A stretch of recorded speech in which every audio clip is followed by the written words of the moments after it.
You have a mask, don't you? Your mask. What? I can't let you in. It's not safe. Are you kidding me, lady? Please! I have said it before, the last 1, 2, 3 years of COVID has been enough. I do not need to go to the theaters or watch a movie at home that features it. Welcome to another episode of the Popcorn Confessional. This is Dave from Nerdbox, and I'm accompanied by my wife, Jen, also from Nerdbox. And on this episode, we are talking about Sick. So fire up that Jiffy Pop and meet us in the booth.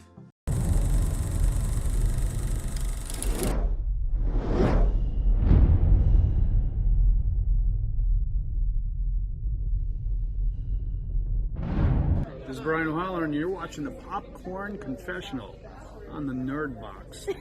Sounds like a porn site. While quarantining at her family's lake house during the pandemic, Parker and her best friend are hunted by an unexpected visitor. This movie starts off in the thick of the pandemic. I'm talking, we're going back to grocery stores with arrows pointing you down one direction of the aisle. People getting nasty and fighting over tissues. Like I said, it just annoys me to see this stuff on screen. I watch a movie to escape the realities, and I don't need to see that reality just brought back into my face. And it is from Kevin Williamson, who has done the Scream movies and who I've been focusing on for the last 3 weeks. So I was like, okay, Kevin Williamson, everybody gives credit to Wes Craven, but, Kevin Williamson's the writer. And he's written a lot of great things over the years, so Sick is probably going to be really good. And a lot of people are touting a lot of good things about this with the film festivals. Well, for me, it's no.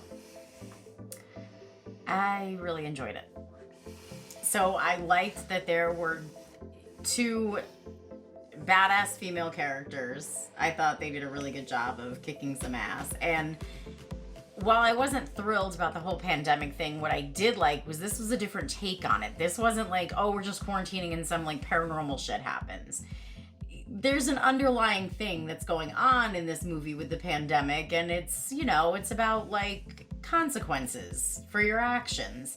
So that part of it I thought was an interesting twist. It's not the same as the other COVID movies that we've seen. So I liked it. I thought it was fun. It takes some conflict that has been reported on and shoved down our throats on stupidity around the pandemic, and it makes it into a story. But honestly, wow, my voice cracked. He's a 12-year-old boy. But honestly, I got nothing new from this. It's a slasher film that did not move the genre forward. It didn't separate itself from anything else that I've seen before. And if I want to see a movie that's like this, I'll go watch Strangers Prey at Night, which was done a lot better than this movie. There was no cool mask. It was more based in reality, I can say, because unless they were the mask and copying the horror films that they watch, which is something that we're going to dive into during Scream Month. But yeah, it did not do anything for me. It did not do anything for the genre. I think this is going to be something that people are going to watch and forget about, or at least maybe just me. I don't know. I don't think that it was meant to do anything for the genre. I think it was just supposed to be a fun movie about stupid people and the stupid actions they took during quarantine, because we all know there were a lot of stupid people during quarantine that didn't do what they were supposed to do. Yeah, but honestly, I didn't like any of the characters. I did. I didn't like any. I didn't get attached to any of them. I wasn't attached to them. You weren't supposed to be attached to them. Yes, that's supposed to draw you in. The movie was an hour and 23 minutes. I didn't need to have an attachment to anyone in an hour and 23 minutes. Yes, you're supposed to like and be attached to the character. So if something bad happens to him, it's like, oh my god. Me, I was like, I don't care.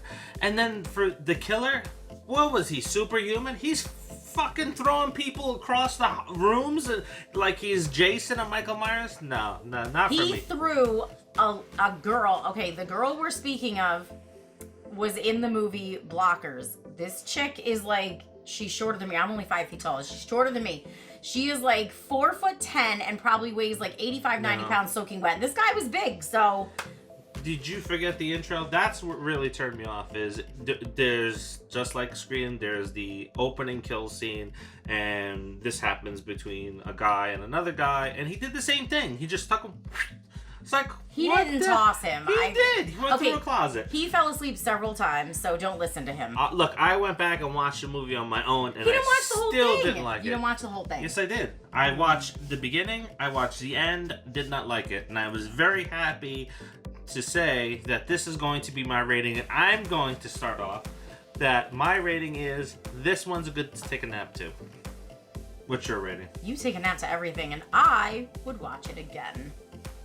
Because I think it's fun. Let us know if you're watching this movie, which it is out on Peacock right now, if you liked it or if you don't like it. It is streaming, so you don't have to worry about going to the theaters and being afraid of the pandemic. What this movie is all Obviously, about. you know, we disagree on it, so... Stupid. Again, I will go and watch Strangers Pray at Night if I wanted something similar to this movie. It wasn't similar. I will go. It's not similar. I'll go watch Scream. It's not similar. So, a bunch of ideas were taken here, thrown in a blender, and this is what we got. So it's not similar. Anyway, it is the quest for 5,000 subscribers, and you can help us get there by liking, subscribing, and sharing. And along that journey to the 5,000 subscribers, every video that gets 25 likes and 25 comments, we will give away prizes. So at 25, 50, and 75. And then once we hit 100, we'll send out a full-size theater poster that we're going to go through a bunch of them to see what we have. Yeah, because we do have quite a few. We have quite a few posters in general and other prizes. Once we hit 5,000 subscribers, we will give away this box of Strawberries and Scream cereal signed by Matthew Lillard and David Arquette, and maybe Rose McGowan. Probably Rose McGowan in the next couple of months. So, because I don't think I would love to be like, yeah, we're gonna hit 5,000 by then. It's probably not gonna happen. So, we will most likely have Rose McGowan on there too. Yes, and you can win this. Not just by subscribing, but by interacting with us and letting us know what you think about the movies that we talk about and the shows that we share. Throw your comments out there. If I get something wrong, hey, I get things wrong all the time. Go ahead and tell me I'm an idiot. I don't care. True. It's fun. He does get things wrong. And for everybody that has subscribed and watched, thank you very much. We appreciate you. Yes, we do. Now, don't forget, in a few short weeks, it is Scream Month, so we're going to have behind the scenes from Scream 1, 2, 3, 4, and 5. And then we're going to have some Easter egg videos, some pretty cool ones. We're going to have some theories, and then we're going to pilot a new show that we think everybody will like. We're going to pilot a new show called Darkness Behind the Lens, where we're going to talk about the real-life horror stories behind Scream and what it has inspired. So you don't want to miss that. And we have another great YouTuber that's going to do our opening for us. So, pretty cool. Yes. Anyway, until the next. See ya. See ya.